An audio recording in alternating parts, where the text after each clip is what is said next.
तो hello guys, मैं आपका स्वागत करता हूं आपके अपने यूट्यूब चैनल कांति एकेडमी में।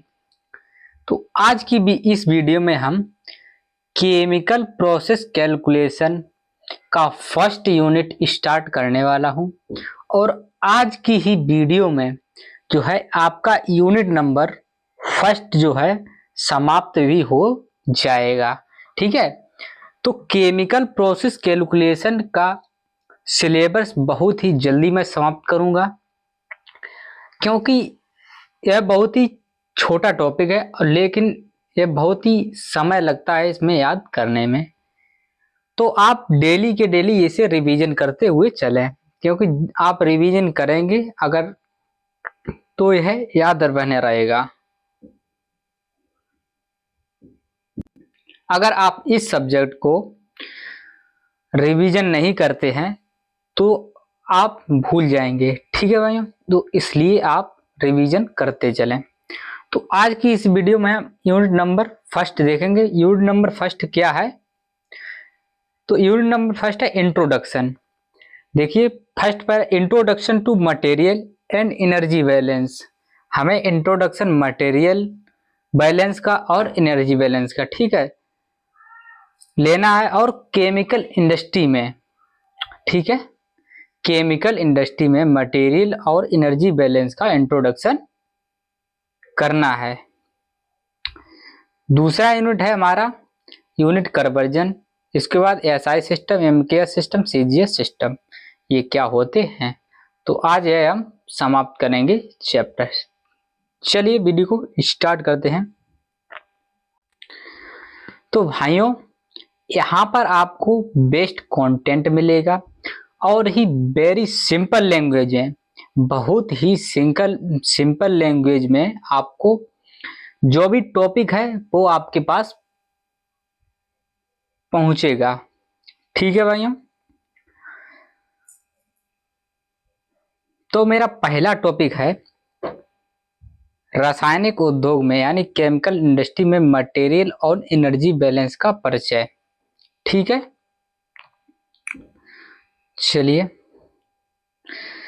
तो रसायन उद्योग यानी केमिकल इंडस्ट्री में किसी प्रोसेस को समझने, डिजाइन करने और कंट्रोल करने के लिए मटेरियल बैलेंस और एनर्जी बैलेंस बहुत महत्वपूर्ण भूमिका निभाते हैं।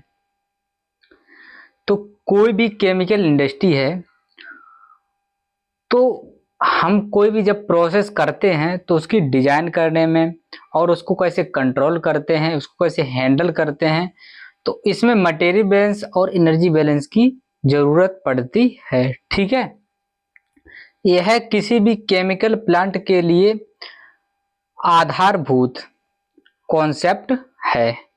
ठीक है, तो देखते हैं मटेरियल बैलेंस। अब तो मटेरियल बैलेंस का अर्थ है किसी भी प्रोसेस में जितना रॉ मटेरियल यानी कच्चा माल डाला जाता है, वह प्रोसेस के बाद प्रोडक्ट या बाई प्रोडक्ट यानी उप उत्पाद और लॉसेस यानी हानि के रूप में बाहर निकलता है। तो मटेरियल कभी भी नष्ट नहीं होता है। तो मटेरियल कभी नष्ट नहीं होता है और यह केवल एक रूप से दूसरे रूप में बदलता है। इसी सिद्धांत को law of conservation of mass कहते हैं, यानी द्रव्यमान संरक्षण का नियम कहते हैं। इसको हम द्रव्यमान संरक्षण का नियम भी कहते हैं। इसके लिए जनरल इक्वेशन देखिए। इसके लिए इक्वेशन का इनपुट बराबर output plus accumulation plus losses. ठीक है, इनपुट प्रोसेस में जाने वाला कच्चा माल। जो कच्चा माल, जैसे हम किसी पेपर इंडस्ट्री में हैं तो उसके लिए रॉ मटेरियल क्या हो गया हमारे लिए, लकड़ी यानी वुड। ठीक है, ये हमारा रॉ मटेरियल हो गया। इसी से आप समझ सकते हैं। तो आउटपुट, इसमें आउटपुट क्या हो गया, बनने वाला मुख्य पदार्थ। जैसे हमने कोई पेपर इंडस्ट्री है तो उसमें क्या बनेगा, पेपर। तो ये हमारा आउटपुट हो गया पेपर। ठीक है, एक्यूमुलेशन क्या होता है, सिस्टम में जमा हुआ मटेरियल, जैसे जो वर्क करती है को जब कोई इक्विपमेंट वर्क करता है या प्रोसेस में चलता है तो उसमें कुछ जो लकड़ी का जो आउटपुट इनपुट जाता है तो उसका कुछ प्रोडक्ट बच जाता है, उसमें जम जाता है, तो उसी को हम एक्यूमुलेशन कहते हैं। और लॉसेस प्रक्रिया में खोया हुआ वेस्ट, ठीक है।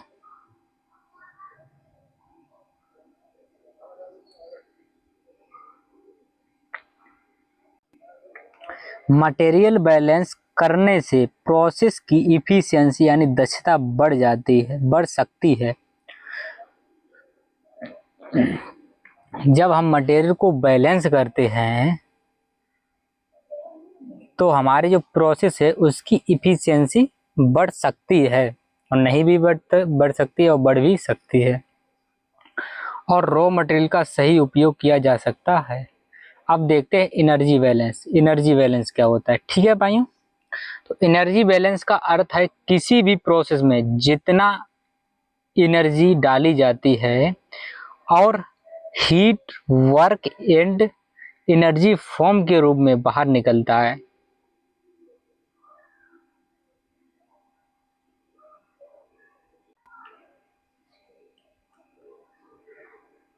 एनर्जी भी नष्ट नहीं होती, केवल एक रूप से दूसरे रूप में बदलती है।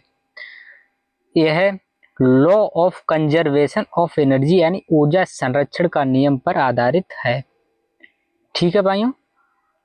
अब इसके लिए इक्वेशन क्या हो सकती है ये देखते हैं। एनर्जी बराबर energy output plus accumulation plus losses. Energy in बराबर जैसे हीट हो गया, इलेक्ट्रिकल एनर्जी होगी, मैकेनिकल वर्क हो गया आदि, ठीक है।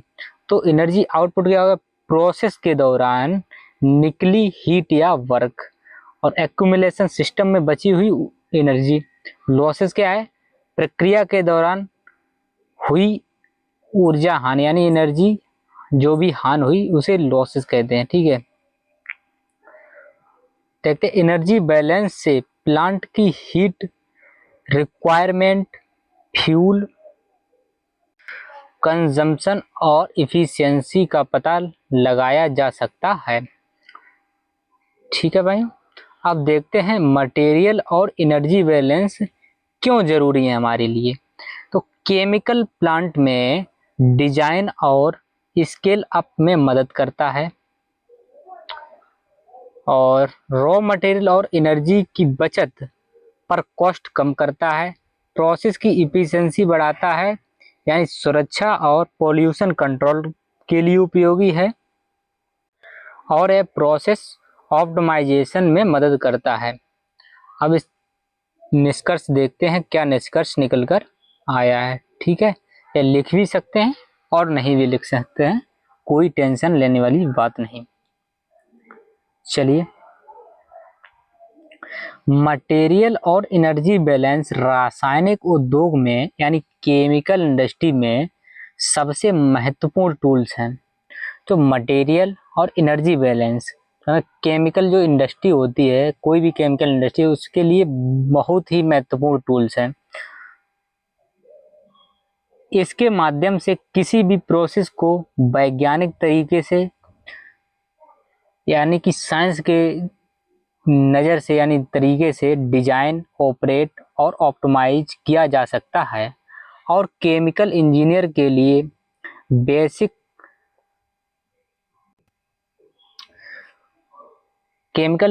बेसिक नॉलेज भी है, और ठीक है।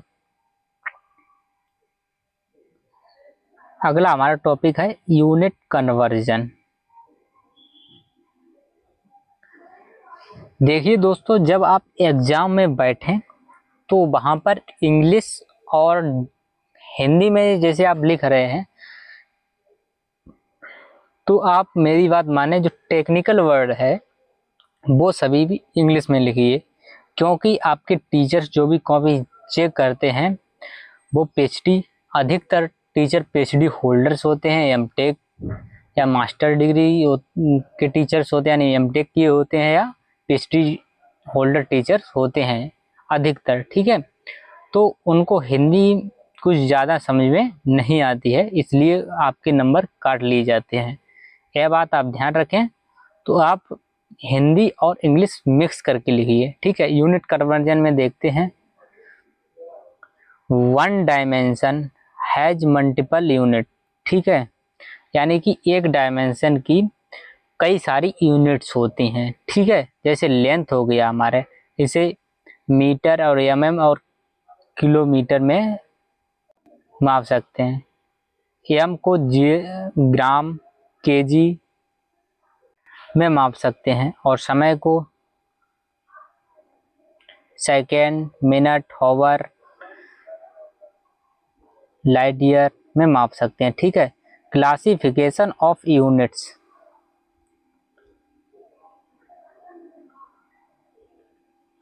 प्राइमरी या फंडामेंटल या बेसिक यूनिट्स के पर लेंथ को एल से प्रदर्शित करते हैं और इसे मीटर में चेंज कर सकते हैं। मास को एम से प्रदर्शित करते हैं, इसे केजी में चेंज कर सकते हैं। आगे देखते हैं, अमाउंट ऑफ सब्सटेंस को एन से प्रदर्शित करते हैं और इसे मोल में चेंज कर सकते हैं। टाइम को टी से प्रदर्शित करते हैं, इसे सेकंड में चेंज कर सकते हैं। टेम्परेचर को टी क्यू से, इसे केल्विन में चेंज कर सकते हैं के से। इलेक्ट्रिक करंट को आई से दर्शाते हैं और एम्पियर में चेंज कर सकते हैं।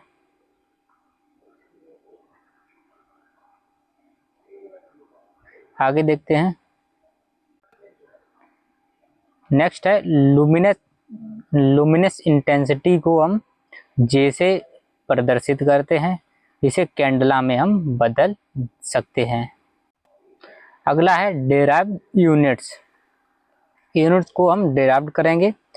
Derived units are open by multiplying and dividing by fundamental units. Example इसका, वॉल्यूम को मीटर क्यूब में, स्पीड को मीटर पर सेकेंड और डेंसिटी को केजी पर मीटर क्यूब, ठीक है। अब हम fundamental dimension and their units यानी कि एमकेएस, सीजीएस और एफपीएस यूनिट्स हम देखेंगे। जैसे आप एसआरडी अवश्य बना लें, ये आपके लिए बहुत ही हेल्पफुल होने वाली है, ठीक है।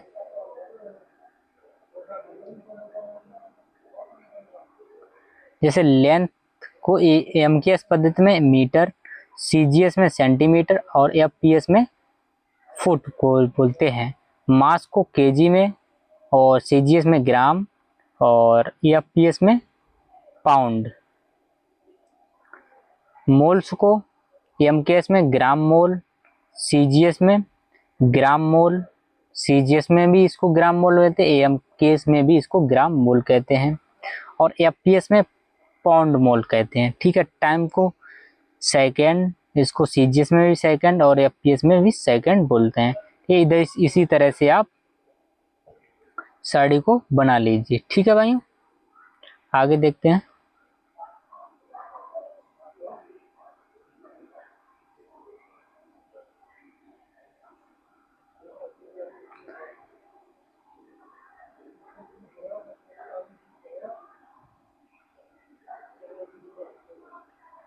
एग्जाम्पल चाहें तो आप यह देख सकते हैं एग्जाम्पल, ठीक है।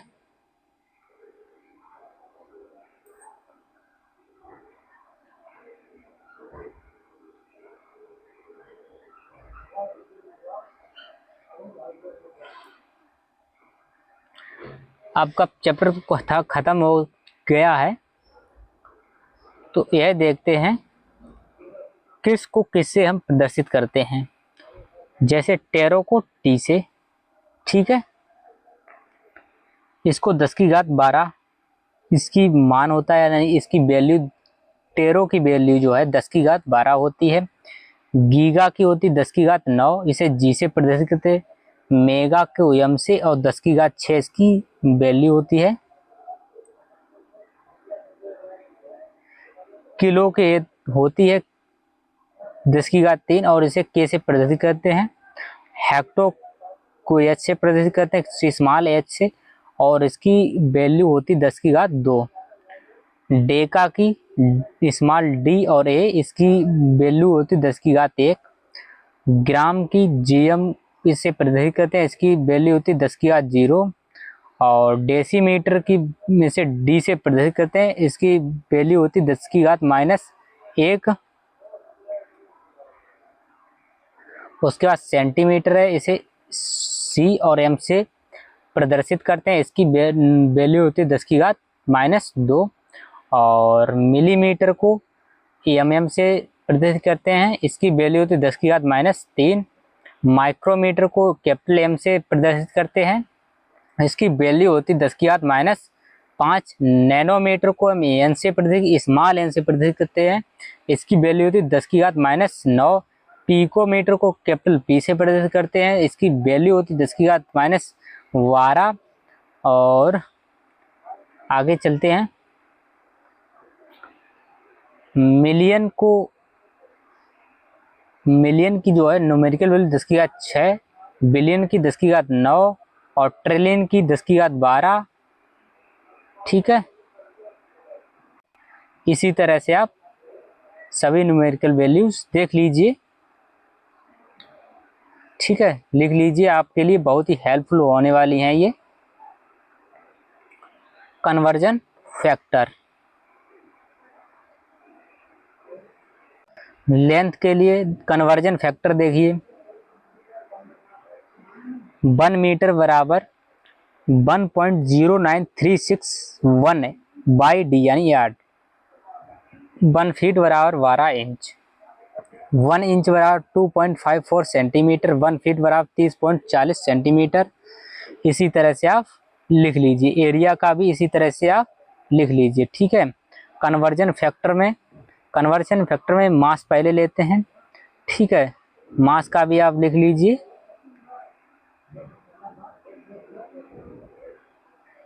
ठीक है, कल आपका जो है यूनिट नंबर 2 स्टार्ट होगा। तो इतनों दिनों तक मैं आपकी पीडीएफ बना रहा था, इसलिए टाइम बना ज़्यादा लगा आपके पास कंटेंट पहुंचने में। उसके लिए आप तहे दिल से मुझे क्षमा कीजिए।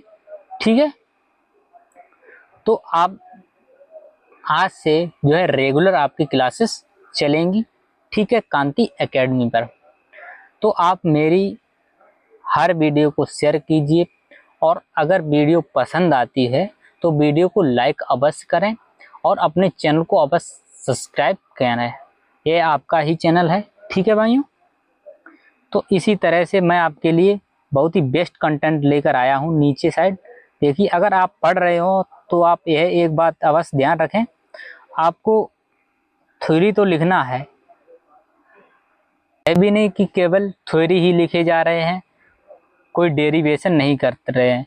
जैसे यहाँ पर चैप्टर नंबर 2 है, value of universal gas constant, या इस तरह से होगा। ठीक है, कई टीचर्स होंगे वो थ्योरी ही बता दे रहे हैं, पीडीएफ में लिखा दे रहे हैं, लेकिन ये सब गलत है। आपको एग्जामिनर बिल्कुल ही नंबर नहीं देगा।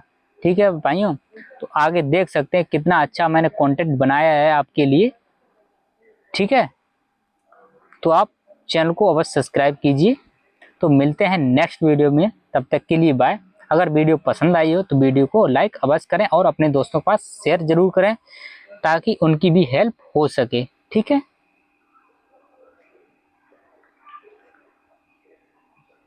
थैंक यू मेरी वीडियो फुल वॉच करने के लिए।